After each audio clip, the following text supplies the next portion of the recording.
Your doctor has ordered the Doctor's Data Comprehensive Stool Analysis plus Parasitology. You'll see the contents of the kit laid out here on the table.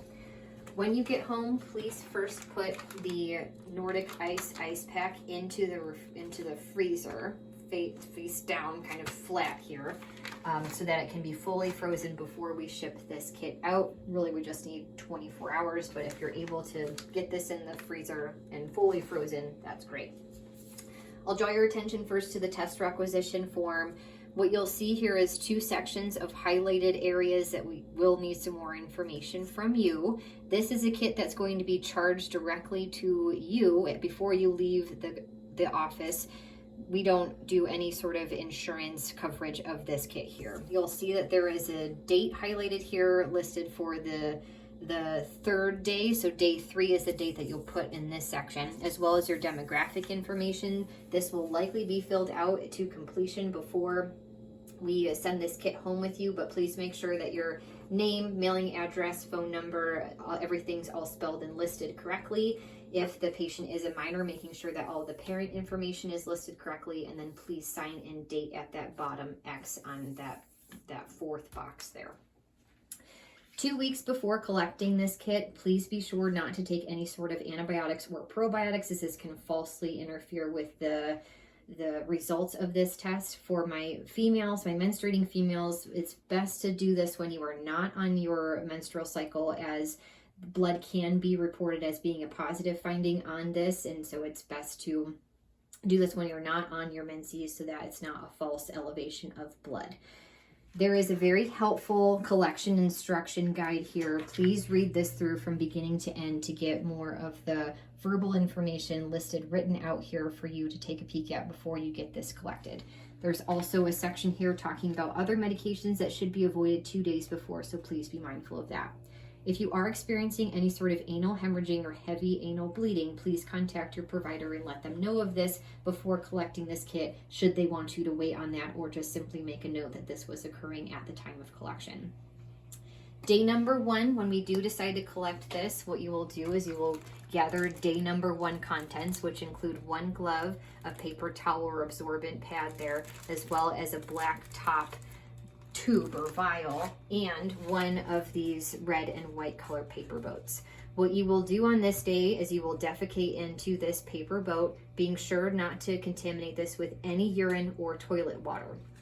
After you have defecated into this paper boat, you will then take the plastic glove that's included and very carefully unscrew the lid of this tube here. You will notice on the inside there is a plastic spatula that's connected to this black top, which is what you will use once you unscrew it to take a portion of the beginning part of the stool and put into this container, middle part of the stool, same thing, and then end part of the stool and put into this container. So 3 different samples from the same stool, and then use that plastic spatula to mix thoroughly that stool with the liquid. It's very, very important not to overfill this specimen. If you fill or displace that liquid past that black line, it does risk exploding in transport, and you will be required to collect the sample again.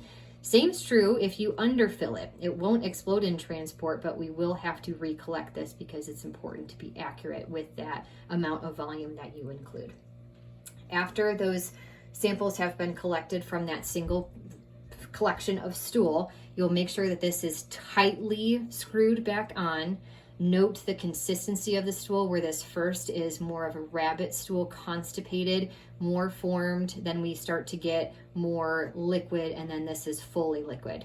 You will list your first and last name, your date of birth, and the date collected very clearly and legibly, making sure that that lid is screwed on nice and tight. You can toss this glove that you were using to handle the stool, as well as discard the rest of the contents into the toilet, discard the paper boat into the trash can. Using this little paper towel absorbent pad here, you'll wrap that around to catch any of the condensation or liquid that might spill. It's of course our goal not to have any liquid spill, so making sure that this is nice and screwed on tightly. You'll zip this bag up, taking all the air out, and then you'll place this into the refrigerator. The second day, you'll do the same exact thing. So we'll collect your stool into this using the plastic spatula in day 2's kit to get a beginning, middle, and end sample from the stool, mixing to combine completely within the liquid here, screwing on nice and tightly, marking the consistency of your stool as well as your name, date of birth, and the date collected for day number 2, discarding any of the extra stool into the toilet, and then discarding the paper bowl into the trash can. Discard that glove. This one also goes into the refrigerator. On day 3, we are starting out the same way, where you defecate into this paper bowl here. But then what we have is we have 3 different tubes. There is a section that has, within this bag, there's 2 tubes here, and then we have a white top tube. These 2, same the black top that you've seen from the first 2 days. So we'll collect beginning, middle, end of stool, mix fully, label with your name, date of birth, consistency of the stool, and the date that you collected, making sure that it's nice and tightly screwed on. Same thing with this yellow top. This white one is a little bit different because this one has no liquid included, but we do still want to make sure that we don't over or underfill this one here. This one will be frozen. So this is the only one out of all of these samples here that do need to be frozen before we send off for transport. You can also wrap just like this, of course, making sure that it's labeled and nicely tightened within that cap. In this bag, all of the air released from there, frozen. These 2, refrigerator. On the day that we are shipping this, which ideally should not be any more than 24 hours after day 3 sample was collected, what you will then do is you will place day 1, 2, and part of these day 3 specimens into this box.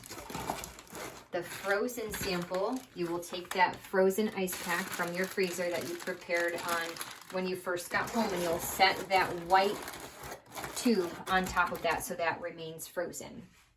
You will then take the requisition form, place that on top. Before you close the box, making sure everything is sealed tightly. You have your name, date of birth, the date collected for everything. All of the things are filled out on your requisition. These will all be discarded at that point. And then what you'll do is you'll put this box into the prepaid FedEx envelope like so. And then you will take this stamp, and this is a sticker, so you'll just detach that sticker portion, place it on here. This has the address for where it is going. You don't need to put anything else on here. And then you will take this little plastic cover off of here to seal this fully. You will then call FedEx for a coordinated pickup, or you can drop off at any FedEx location. This does not have to be shipped with this. This is just for your information. Please make sure that you read through this collection instruction guide completely before you even collect this kit, just to give you some visual reminders of all of this. If you have any questions, please contact your provider.